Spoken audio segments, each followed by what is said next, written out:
एक ओंकार सतनाम करता पुरख निर्भव निर्वैर अकाल मूरत अजूनी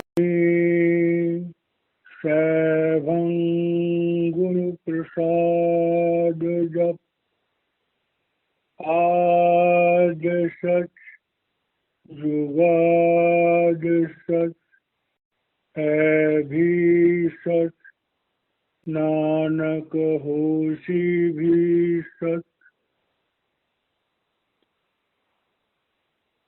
श्री गुरु नानक देव जी महाराज जी की पवित्र रचना जप जी का ये मूल मंत्र है। इस मंत्र के द्वारा गुरु साहिबान उस परमात्मा का शुक्र कर रहे हैं कि हे प्रभु, आप जो स्वयं प्रकट हुए थे, जब से दुनिया बनी आप शरीर धारण करके आते हो और अपने जीवों को चटाते हो। आज भी पृथ्वी पर किसी न किसी संत महात्मा के रूप में आप विराजमान हो और जब तक ये सृष्टि रहेगी आपका शब्द और प्रकाश रूप मनुष्य रूप बन करके जीवों को चटाता है। जप जी के स्वाध्याय में आज हम 10वीं पौड़ी लेंगे। अभी 10वीं पौड़ी में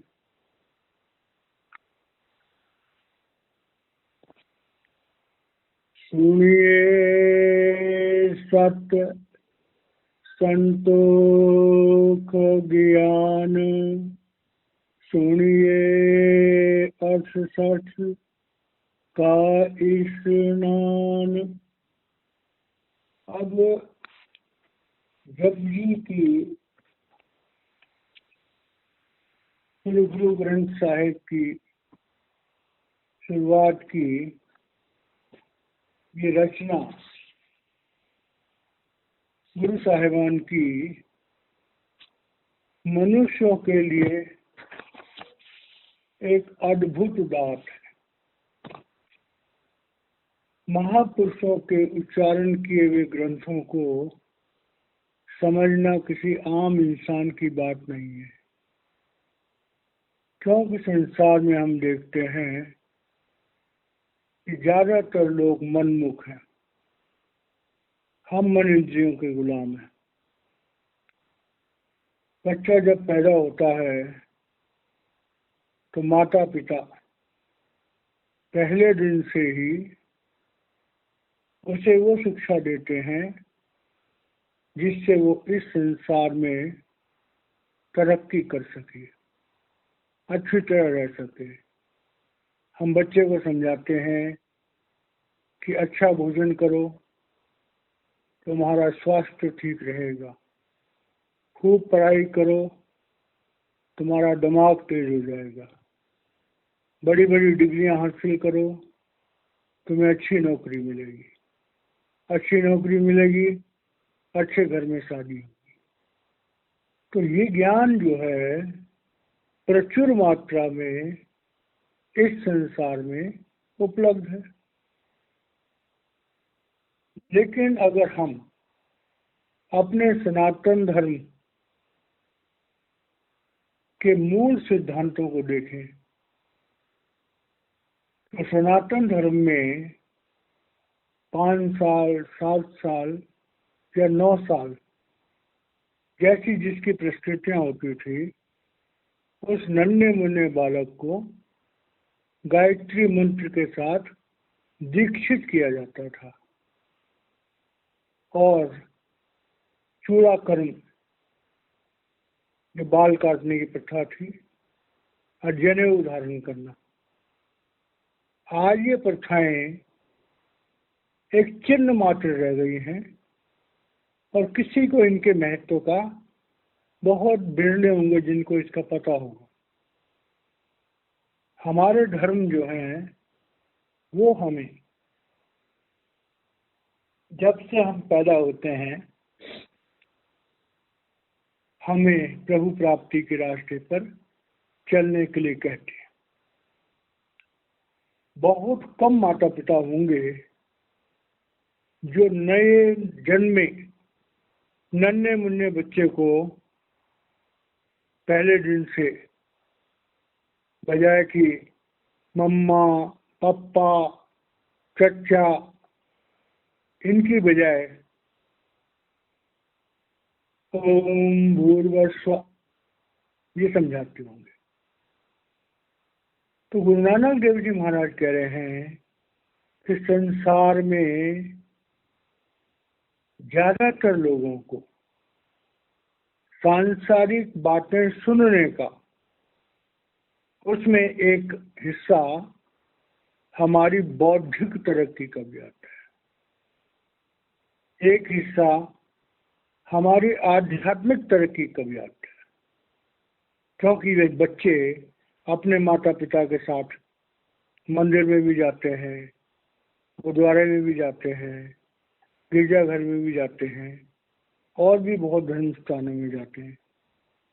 बाहरी तौर से वो बहुत कुछ सुनते हैं, लेकिन मनमुख होने के कारण से हमारा जो विचार है, हमारी जो सोच है, हम बाहर के वर्णात्मक शाब्दिक ज्ञान जो हमें प्रवचनों से मिलता है, धर्म पुस्तकों से मिलता है, धर्म स्थानों से मिलता है, हम वहीं तक सीमित रह जाते हैं। और हम दुनिया में देखते हैं कि कोई आदमी पढ़ लिख करके बीटेक एमबीए कर ले, एमए पीएचडी कर ले, बहुत अच्छी नौकरी मिल गई। अब नौकरी मिल गई तो इंसान क्या सोचता है, मेरे पास अच्छा मकान होना चाहिए, मेरे पास अच्छी गाड़ी होनी चाहिए, मेरे पास दुनिया के सामान होने चाहिए। आजकल तो लोगों के पास अपने जहाज भी हैं। तो श्री गुरु नानक देव जी महाराज कह रहे हैं कि इस संसार में भौतिक उन्नति, मानसिक उन्नति के द्वारा हम ये देखते हैं कि चारों तरफ असंतोष ही असंतोष। जितना मर्जी कोई रईस हो, उसके जीवन में हवस कभी खत्म नहीं होती। या दूसरे लफ्जों में कहो कि सांसारिक भौतिक संपत्ति से हमारी हवस बढ़ती है और हमारा असंतोष बढ़ता है, और हमारा प्रभु की तरफ चलने का जो भाव होता है वो कमजोर हो जाता है। इसीलिए कहा गया है, it is easy for a camel to pass through the eye of needle, but difficult for a rich man to enter the kingdom of God। तो ये वही हमारी वर्णात्मक शब्द, आहत शब्द, भौतिक शब्द। तो श्री गुरु नानक देव जी महाराज कह रहे हैं कि हमारी जिंदगी कैसी होनी चाहिए। हमारी जिंदगी होनी चाहिए, सुनिए सत्य, सुनिए सत्यवाणी, सुनिए धुरवाणी। अब सत्यवाणी या धुरवाणी, उसको सुनने के लिए इंसान के अपने बूते की तो बात है नहीं। मनमुख कभी धुर की वाणी को अपने आप शायद ही कोई बिरला सुने पूर्व जन्म के संस्कारों से। तो गुरु नानक देव जी महाराज कह रहे हैं कि उस धुर की वाणी को सुनो। अब जब धुर की वाणी को सुनना है, जो कि सत्यवाणी है, जो सचखंड से आ रही है, अब उसको सुनना है, तो हमारे जीवन में एक सत्पुरुष, सत्ज्ञानी, आत्मज्ञानी, परमात्म ज्ञानी ऐसा गुरु होना चाहिए। क्योंकि हर सांसारिक विद्या के लिए हम आसानी से गुरु धारण कर लेते हैं, लेकिन आध्यात्मिक विद्या प्राप्त करने के लिए हम अपने अपने अपने धर्मों के अपरा साधनों पर ही सीमित हो जाते हैं। बहुत कम भाग्यवान होते हैं जो अपने धर्म के परा विद्या के हिस्से को समझने का प्रयास करते हैं। हर धर्म में प्रभु प्राप्ति का रास्ता बताया गया है, हर धर्म स्थान में प्रभु प्राप्ति के चिन्ह बताए गए, लेकिन ज्ञान की कमी के कारण, अनुभव की कमी के कारण आज हमारे समाज में जो धार्मिक गुरु हैं वो अपरा तो हमें बहुत अच्छे से समझाते हैं, लेकिन परा के बारे में वो स्वयं बहुत कम जानते हैं और दूसरों को बता नहीं पाते। तो श्री गुरु नानक देव जी महाराज कह रहे हैं कि मनुष्य जीवन प्राप्त करके हमें सत्यवाणी सुननी चाहिए। सुनिए सत्य। जब हम उस सत्य को सुनेंगे तो वो सत्य हमारे शरीर पर लगे हुए उस दिव्य कान के द्वारा हम सुन सकते हैं। वो सत्य जो है हमारे शरीर पर तीसरे तिल में, 10वें द्वार में, आज्ञा चक्र में वो सत्य है।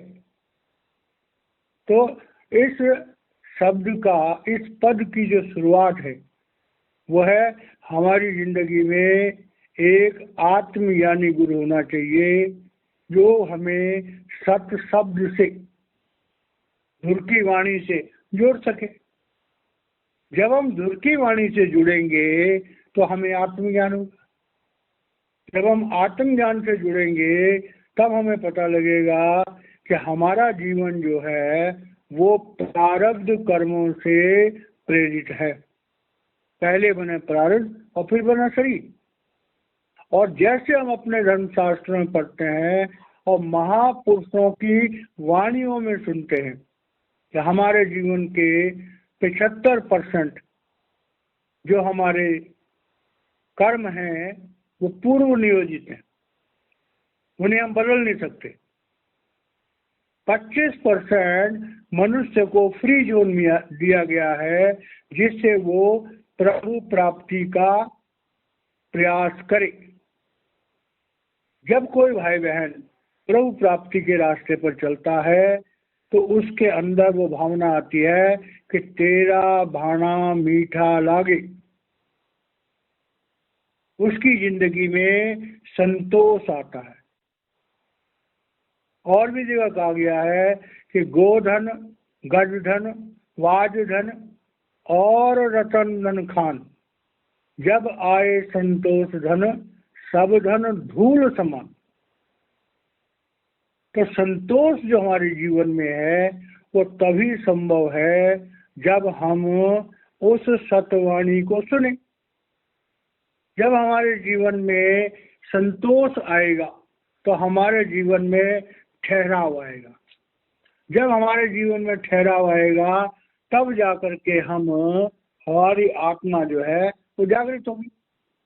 जब आत्मा जागृत होगी तब हम भजन सिमरन कर पाएंगे।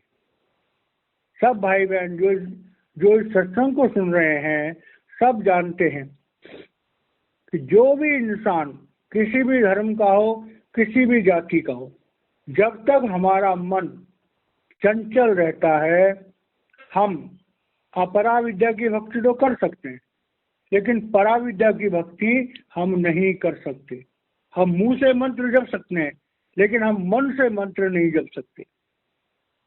तो गुरु साहिबान कह रहे हैं जब हमारी जिंदगी में संतोष आता है तब हमारी आत्मा जागृत होती है और तब हमें मिलता है ज्ञान।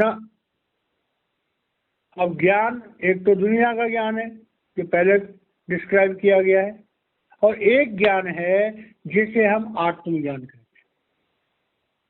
गुरु साहिबान के ये पद में एक एक शब्द एक एक अवस्था का जिक्र करता है। सुनिए सत्य, हमारी जिंदगी में एक सदगुरु होना चाहिए और वो हमें उस सत्य शब्द से जोड़े जो हमें परमात्मा तक ले जाए। जब हम उस शब्द से जुड़ेंगे तो हमारी वासनाएं शांत होंगी, हम प्रभु का शुक्राना करेंगे। प्रभु का शुक्राना करेंगे तो हमारे मन में ठहराव आएगा, हमारे मन में ठहराव आएगा तो हम नाम जपेंगे। हम सारा दिन जो है वो अपने मंत्र को जपेंगे, ध्यान लगाएंगे, आंखें बंद करके ध्यान लगाएंगे। तो गुरु साहिबान कह रहे हैं कि संसार में संतोष और आत्मज्ञान तभी प्राप्त हो सकता है जब हम उस सत्यवाणी से जुड़े। बिना सत्यवाणी से जुड़े हुए कोई भी इंसान इस दुनिया में संतोष और आत्मज्ञान को प्राप्त नहीं कर सकता। सीधी और सच्ची बात। वो दुनिया का अरबपति खरबपति बन सकता है लेकिन आत्मज्ञानी नहीं बन सकता है। अब आगे कह रहा है कि सुनिए 68 का स्नान। अब देखिए जितने भी धर्म हैं, हर धर्म में उनके कुछ पवित्र स्थान हैं। अब उन पवित्र स्थानों में हम तरह तरह की परमात्मा का जो वर्णन है, तरह तरह से परमात्मा का वर्णन है। अगर हम यहाँ देखें, अगर हम अयोध्या जाते हैं तो भगवान श्री राम का चरित्र का वर्णन हमें मिलता है। अगर हम वृंदावन जाते हैं तो भगवान श्री कृष्ण के चरित्र का हमें वर्णन मिलता है। इसी तरह से अगर हम प्रयागराज जाते हैं त्रिवेणी में तो इड़ा पिंगला और सुषमला उसका ज्ञान हमें मिलता है। अगर हम हरिद्वार जाते हैं तो हरि का द्वार, जहाँ जाकर के परमात्मा प्राप्त हो सकता है उसे हम हरिद्वार कहते हैं। तो क्या जैसे अमृतसर है तो अमृत का सरोवर, जहाँ जाके आत्मा स्नान करके अमर हो जाती है, 3 लोक से परे हो जाती है। तो अगर हम गौर से देखें तो क्या हम बाहरी तीर्थ स्थानों में स्नान करके या उन तीर्थ स्थानों का गुणगान सुन के क्या हम आत्मज्ञान प्राप्त कर सकते हैं? मुश्किल है। तो कह रहे हैं सुनिए 68 का स्नान। 68 तीर्थों में स्नान करके हमें असल में क्या सीखना चाहिए? हमें ये सीखना चाहिए कि ये धर्मशास्त्र हमें किस चीज की शिक्षा देते हैं। अगर हम हरिद्वार जाएं तो हमारा 10वां दरवाजा खुलना चाहिए, हरि का द्वार, जहाँ से प्रभु सत्ता स्टार्ट होती है। हमारे शरीर में आज्ञा चक्र है। लेकिन क्या हरिद्वार में कोई बिरला होगा, और वो बिरला भी प्रकट नहीं होगा कि जो हरि के द्वार को खोल सके? मानसरोवर में जाएं तो मानसरोवर में हमें पहुंचा सके। त्रिवेणी में जाएं तो हमारी सुषुम्ना नाड़ी जो है वो हमारे आज्ञा चक्र को खोल दे। तो गुरु साहिबान कह रहे हैं कि बाहरी विद्याएं, बाहरी तीर्थ स्थान, बाहरी स्नान मुबारक है। हमारी जिज्ञासा बनती है। जितनी देर हम उन तीर्थ स्थानों में रहते हैं हमारी भावना प्रभु के लिए बनी रहती है। लेकिन असली तीर्थ जो है वो हमारे शरीर के अंदर है। हमारे तीसरे तिल को हरिद्वार भी कहा जाता है, त्रिवेणी भी कहा जाता है, सरचश्मा कौशल भी कहा जाता है, अमृतसर भी कहा जाता है, मानसरोवर भी कहा जाता है। अब इस बात को समझाए कौन? समझाए वो जिसने इसको समझाओ, और जिसने इसे समझाओ उसे हम कहते हैं सदगुरु। तो वो घुमा फिरा के बात वही आ गई कि तुम्हें अगर अपने जीवन में अपरा विद्या के रहस्यों को जानना है तो हमारी जिंदगी में एक आत्मज्ञानी गुरु होना चाहिए। गुरु साहिबान हमारे जीवन के एक एक प्रसंग को, छोटी से छोटी बात को हमें समझा रहे हैं और हमें संकेत दे रहे हैं कि धर्म गलत नहीं है। वेद कतेब कहो मत झूठे, झूठा सो जो न विचारे। जितने भी धर्म शास्त्र है सारे मुबारक हैं, सारे पवित्र हैं, सारे हमें आत्मज्ञान देने के लिए हैं, लेकिन उसका जो वास्तविक विचार है, उस विचार की तरफ जो है बहुत कम लोग हैं जिनका भाव जाता है। तो कह रहे हैं कि जीवन में हमें इस बात को समझना चाहिए कि सुनिए सत्य, प्रवचन सुनो उस महापुरुष के जिसने स्वयं अपने आप को मन इंद्रियों से छुड़ा करके और उस परमात्मा से जोड़ा हो, जिसने स्वयं अंदर के अमृतसर में स्नान किया, जिसने अंदर में हरिद्वार में स्नान किया। तो ये अपरा विद्या और परा विद्या का एक तरह से कंपैरिजन। सुनिए पर पर पावई मान, सुनिए लागे सहज ध्यान। अब ये बात बड़ी समझदारी से कह रहे हैं। संसार में हजारों लाखों करोड़ों हमारी धर्म पुस्तक हैं। जब हम उन धर्म पुस्तकों को पढ़ते हैं तो पहली अवस्था आती है कि हम उन धर्म पुस्तकों का उच्चारण करते हैं, पाठ करते हैं। हमारे जितने भी धार्मिक भाई बहन हैं, कोई गीता का पाठ करता है, कोई रामायण का पाठ करता है, कोई जप जी का पाठ करता है, कोई सुखमणि साहब का पाठ करता है, और कोई इसी तरह से बहुत सारे पाठ करने के रास्ते हैं, सिद्धांत हैं, तरीके हैं। सारे मुबारक हैं। हमारी जिज्ञासा बनाने के लिए धर्म शास्त्रों का पाठ करना एक तरह से जरूरी है, लेकिन धर्म शास्त्रों के पाठ तक सीमित रहना वो कोई समझदारी वाली बात नहीं है। अगर कोई भाई बहन सारी जिंदगी भर गीता पाठ करता रहे, सारी जिंदगी भर जप जी का पाठ करता रहे, सारी जिंदगी भर सुखमणि साहब का पाठ करता रहे, उसको मन को शांति मिलेगी। जितनी देर वो पाठ करेगा उसके लेखे में लिखा जाएगा। लेकिन आत्मज्ञान किसी चीज को पढ़ने मात्र से नहीं हो सकता। उल्टा एक बहुत बड़ी परेशानी खड़ी हो जाती है कि जब इंसान धर्म पुस्तकों को पढ़ करके उनका उच्चारण सही ढंग से करता है तो लोग क्योंकि उन धर्म शास्त्रों का बहुत सम्मान करते हैं, उस इंसान को सर पर बिठा देते हैं, उस इंसान के सामने दुनिया की दौलतें फेंकते हैं। और वो बेचारा इंसान चाहे किसी भी धर्म का हो, किसी भी देश का हो, प्रभु के रास्ते पर चलते हुए पहली हमारी रुकावट होती है सांसारिक धन। कोई अच्छा सत्संग करने वाला हो, कोई अच्छा गाना गाने वाला हो, दुनिया उसमें पैसे लुटाती है और वो बेचारा इंसान उन पैसों के चक्कर में होकर के अपनी उस सीढ़ी से आगे नहीं जा सकता। श्री गुरु नानक देव जी महाराज कह रहे हैं कि धर्म पुस्तकों के पढ़ने पढ़ाने से हमें मान मिल सकता है और हमें धन मिल सकता है, लेकिन उस मान और उस धन में जो फंस गया उसका तो जीवन जो है वो सही ढंग से इस्तेमाल नहीं हुआ, उसे फिर जन्म लेना पड़ेगा। जितना मर्जी ज्ञानी हो, जितना मर्जी जाए, उसमें एक और प्रॉब्लम क्रिएट हो जाती है। जो ज्ञानी भी होते हैं, जब उनको उनकी जरूरत से ज्यादा धन मिलता है तो धन कई बार कई बुराइयों को भी जन्म दे देता है। और कहाँ तो चले थे चौबे जी बनने और दुबे जी भी नहीं रहे, चले थे प्रभु भक्ति को और कर्म हमारे जो है वो संसार में फंस गए। हम काम क्रोध लोभ में अहंकार में फंस गए और ज्ञानी और भगत होने के बावजूद भी हमारे कर्म जो है हमें ऐसे हो गए कि हमें दोबारा जन्म लेना पड़ेगा। तो श्री गुरु नानक देव जी महाराज कह रहे हैं कि धर्म पुस्तकों का पढ़ना जरूरी है। वो महापुरुषों के अनुभव के कलाम हैं।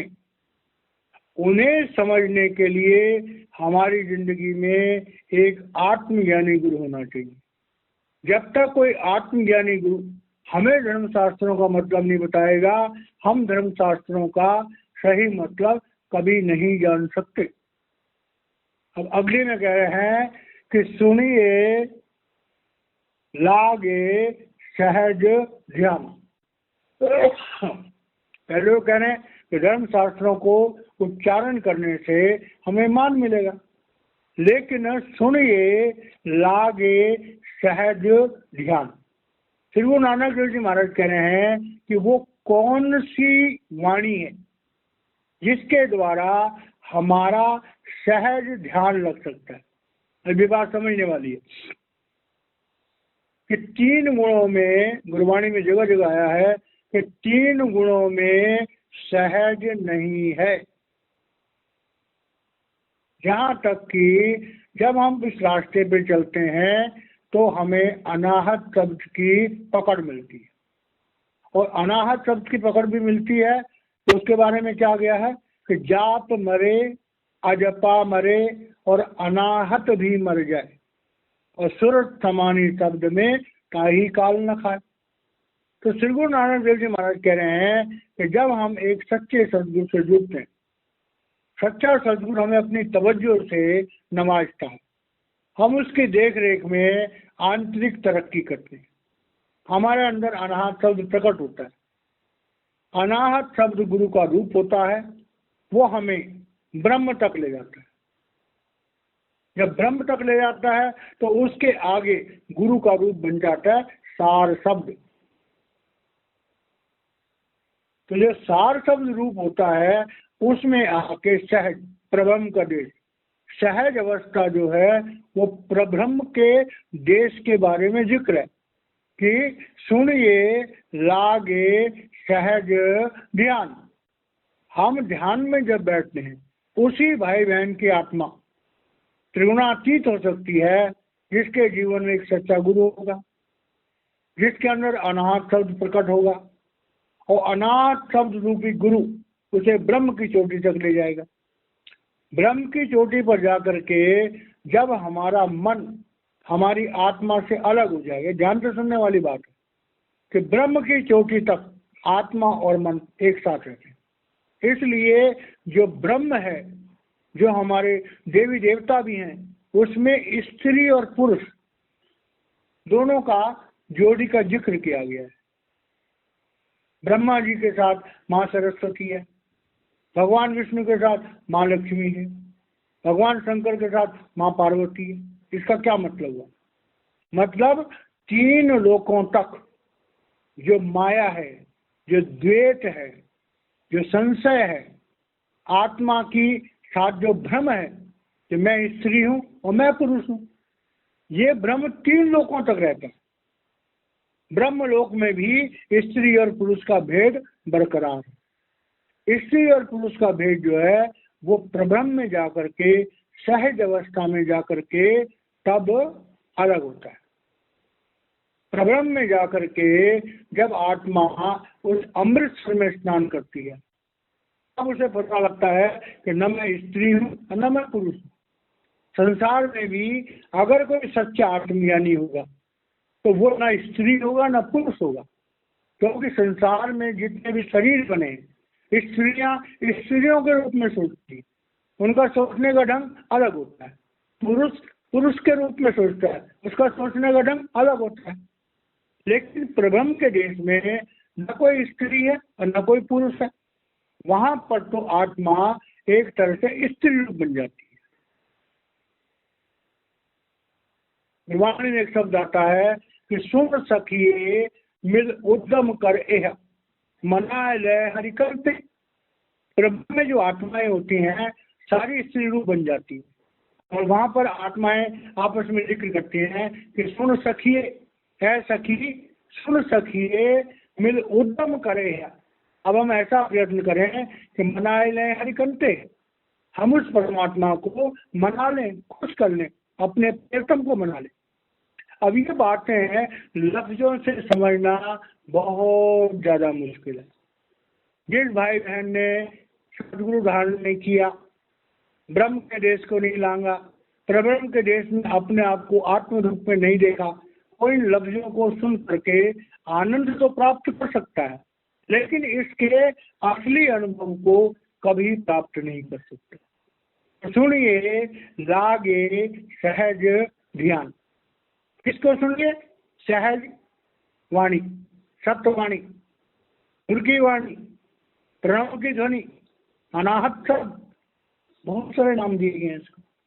तो गुरु साहिबान कह रहे हैं कि भाई जो भी आध्यात्मिक चर्चा आप सुनते हैं, अगर वो किसी सच्चे गुरु की तरफ जाती है तो तुम्हें वो गुरु इतनी सामर्थ्य तुम्हारी आत्मा को दे देगा, अपना पूरा उसकी जो तवज्जो हमें मिलेगी और अपने साथ तुम्हें ब्रह्म के देश से परे ब्रह्म के देश में ले जाएगा और वहां तुम्हें सहज अवस्था मिलेगी। लेकिन वो अवस्था तुम्हें ध्यान में मिलेगी। उस अवस्था को तुम कोई टके पैसे देके खरीद नहीं सकते।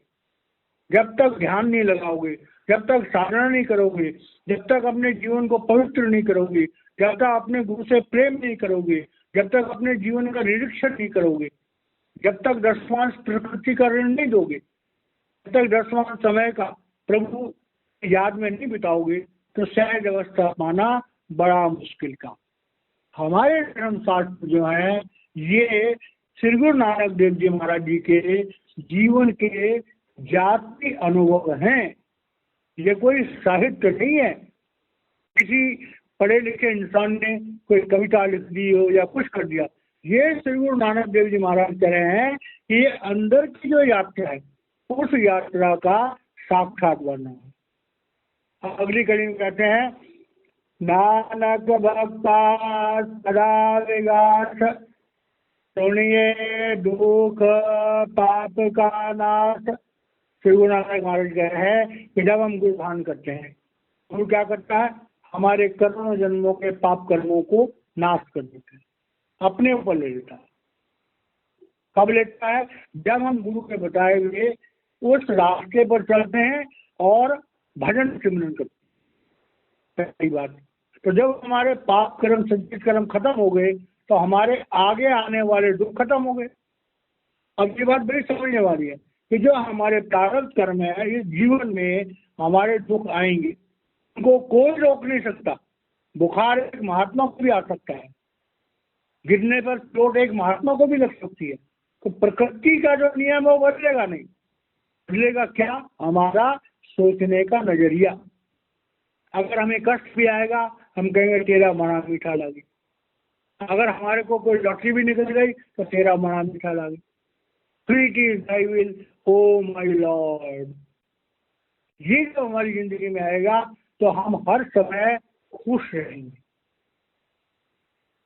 गुरुदेव कहते हैं कि फूल ही फूल है, कहते हो जिन्हें तुम काटे, मेरी दुनिया इस जुनून में कभी आओ तो सही। इस लाइन के साथ गुरुदेव का ये जो शेर है बिल्कुल मैच कर रहा है कि फूल ही फूल है, कहते हो जिन्हें तुम काटे, मेरी दुनिया इस जुनून में कभी आओ तो सही। गुरुदेव कह रहे हैं, मेरे शिष्यों, मेरे बच्चों, तुम मेरे प्रकाश की दुनिया में आओ तो सही। तुम्हारे संसार के सारे दुख जो है तुम्हें फूल लगेंगे, तुम्हें कांटे भी फूल लगेंगे, दृष्टिकोण बदल जाएगा। इसीलिए संत महात्मा जो है वो दूसरों का भला करने के लिए स्वयं दुख उठाते हैं। अब यहाँ पर गुरु नानक जी कह रहे हैं, नानक भक्ता सदा विकास। अब जिसने सदगुरु का पल्ला पकड़ लिया, तीन लोक नवखंड में गुरु से बड़ा न कोई, करता करे न कर सके, गुरु करे सो गई। जब गुरु नाम देता है तो ये संसार का तीन लोग का करता जो काल है उसके यहाँ से हमारा परिचय ही फाड़ देता है, हमारा लेखा ही फाड़ देता है। करता करे मतलब कि काल भगवान ने हमारा कर्मों का विधान बनाया, न कर सके, गुरु धारण करने के बाद में हमारा जो है वो काल के यहाँ से लेखा फट जाता है। गुरु करे तो हुई, जो गुरु जाएगा हुआ। हम देखते हैं दुनिया में जो सच्चे गुरु होते हैं कई लोगों का कई दृष्टांत इस सेवक ने खुद देखे। अकाल मृत्यु तो गुरु टाल देता है। सच्चे गुरु से नाम दान लेने के बाद कभी अकाल मृत्यु नहीं होती है, पहली बात, क्योंकि अकाल मृत्यु को सदगुरु टाल सकते हैं। अकाल मृत्यु को तो कई देवी देवता भी टाल सकते हैं, लेकिन जो पूर्ण मृत्यु है उसको कोई नहीं टाल सकता, सिर्फ काल पुरुष टाल सकता है। काल के विधान को अगर कोई बदल सकता है तो वो है अकाल पुरुष, वो है सत्पुरुष। गुरु अकाल पुरुष और सत्पुरुष का रूप बन करके इस संसार में आता है। इसलिए गुरु को पावर है कि किसी की भी उम्र बढ़ा दे, किसी की भी मौत को टाल दे। ऐसे बहुत सारे दृष्टांत परम संत कृपाल सिंह जी महाराज जी के जमाने में, दयालपुर संत दर्शन सिंह जी के जमाने में, और मौजूदा सदगुरु संत राजेंद्र सिंह जी महाराज ने कितने लोगों को उनकी जिंदगी बढ़ा दी, उन्हें मौत से बचा लिया, उन्हें मरने के बाद यमराज से वापस लिया है। ऐसे अनंत केस हैं। समय मिलेगा तो मौजूदा सदगुरु संत राजेंद्र सिंह महाराज जी ने कितनी लोगों को मरने के बाद वापस उनके शरीर में लिया है, और वो कभी जतलाते नहीं। अगर कोई कहे महाराज जी मैं आपने मेरे को मरने से बचा दिया, तो महाराज जी कहते हैं महाराज जी की दया। मतलब आज तक 1989 में महाराज जी गद्दी पर बैठे थे। ये सेवक महाराज जी से तब से जुड़ा हुआ है। सारा जीवन इतने सालों में कभी मौजूदा सदगुरु संत राजेंद्र सिंह महाराज जी ने ये नहीं कहा कि मैंने किया। हजारों लोगों को, लाखों लोगों को, पागलों को ठीक कर दिया, मौत से बचा लिया, बड़े बड़े एक्सीडेंटों से जहां बचना संभव ही नहीं था वहां अपनी गोदी में उठा के बचा लिया। मौजूदा सदगुरु संत राजेंद्र सिंह महाराज जी को, कई उनके प्यारों को उन्होंने स्वयं प्रकट होकर के साक्षात प्रकट हो गए। महाराज जी अमेरिका में हैं और यहाँ पर हिंदुस्तान में किसी गांव में किसी विद्या में कोई पड़ा हुआ, महाराज जी साक्षात प्रकट हुए और उसकी मदद करी। तो कहने का मतलब ये है कि ये कोई बात नहीं, जवानी जमा सच नहीं है।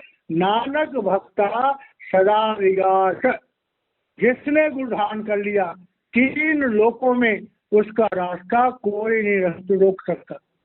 गुरु को सर पर रखते चलते आज्ञा माए, कह कबीर इस दास को 3 लोक डर नहीं। तो इस सत्संग के माध्यम से ये जो हमारी 10वीं पौड़ी है, श्री गुरु नानक देव जी महाराज हमें उस सत्यवाणी को सुनने से क्या फायदा होता है, हमारे जीवन में संतोष आता है, हमें आत्मज्ञान होता है, हम धर्म शास्त्रों का असली मतलब समझते हैं, हम संसार के मान से, संसार की झूठी इज्जत से बच पाते हैं। हम ध्यान लगा करके पिंड अन्न और ब्रह्म को लान करके प्रब्रह्म के देश में जा सकते हैं। हम लगातार प्रयास करके आगे बढ़ सकते हैं, क्योंकि हमारा गुरु हमारे साथ है। जो भी गुरु होता है वो ये चाहता है कि उसकी शारीरिक मौजूदगी में उसका शिष्य जो है पिंड अन्न और ब्रह्म को लान ले, कम से कम प्रब्रह्म के देश में चला जाए, जिससे इसे दोबारा जन्म न लेना पड़े। तो इस तरह से इस पौड़ी के द्वारा गुरु हमारे लिए क्या क्या करता है, गुरु क्या होता है, और कैसे गुरु की मदद से हम इस संसार से त्रिगुणातीत हो सकते हैं, अपने मनुष्य जीवन को सच्चे रूप में जान सकते हैं। जो भाई मेरे सत्संग को सुन रहे हैं, फिर दोबारा से बात आती है कि हमारी जिंदगी में एक समर्थ सतगुरु, आत्मज्ञानी सदगुरु, परमात्म ज्ञानी सदगुरु होना चाहिए। हमें उससे दीक्षा लेनी चाहिए, उसके कहने के मुताबिक चलना चाहिए। हमारे अंदर अनाहत शब्द प्रकट होना चाहिए, जो गुरु का शब्द रूप है। उस शब्द रूप के साथ हमें ब्रह्म तक की यात्रा करनी चाहिए। जब हमारा भाव पक्का होगा तो गुरु अपना नया रूप प्रकट करेगा, जिसे कहते हैं सार शब्द रूप। वो रूप हमें जो है ब्रह्म के से आगे प्रब्रह्म में ले जाएगा, फिर वहां से आगे सत शब्द रूप प्रकट होगा और हम सचखंड में चले जाएंगे। ये मनुष्य जीवन जो है हमें काल से मुक्त करने के लिए, जिंदगी और मौत के मरहले को पार करने, अपने सच्चे निज धाम, अपने सच्चे घर, सचखंड जाने के लिए मिला। तो हर मनुष्य शरीर को ये उपलब्धि है कि वो सचखंड जा सके। तो इस सत्संग के माध्यम से जो महापुरुष, जो हमारे महाराज जी गुरुदेव की कृपा से जो बोला गया है, इस सेवक के मुंह से जो निकला है, ये मेरे गुरुदेव के वाक हैं। और मैं भी कृतार्थ हूँ कि मैंने भी गुरुदेव के वचनों को सुना। और आप सब लोगों का धन्यवाद करता हूँ जो आप समय निकाल करके इन सत्संगों को सुनते हैं। आप सब लोगों का भी बहुत बहुत धन्यवाद। आगे हम कल करेंगे। जय महाराज जी।